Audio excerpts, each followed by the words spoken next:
নাশকতা মামলায় অভিযুক্ত আসামি সাফায়েতুল্লাহকে গ্রেপ্তার করেছে র্যাব।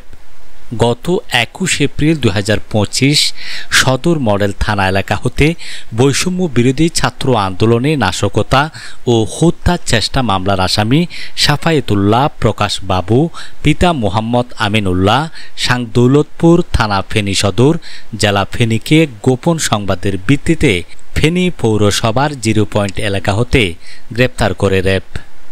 অপরদিকে 270 পিস ইয়াবা উদ্ধার সহ মোহাম্মদ আলী আকবর প্রকাশ মুন্না পিতা মৃত মোহাম্মদ ইসমাইল প্রকাশ লাথু মিয়া সাং উত্তর বিরিঞ্জ থানা ফেনী সদর জেলা ফেনীকে আটক করতে সক্ষম হয়।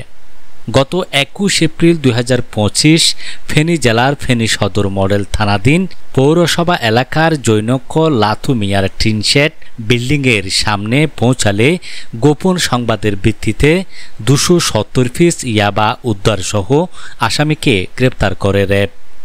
র্যাব জানান উদ্ধারকৃত মাদকদ্রব্যের আনুমানিক মূল্য 80,000 টাকা। গ্রেপ্তারকৃত আসামি সংক্রান্তে পরবর্তী আইনানুগ ব্যবস্থা গ্রহণের নিমিত্তে তাদেরকে ফেনী জেলার ফেনী সদর মডেল থানা পুলিশের নিকট হস্তান্তর করা হয়েছে।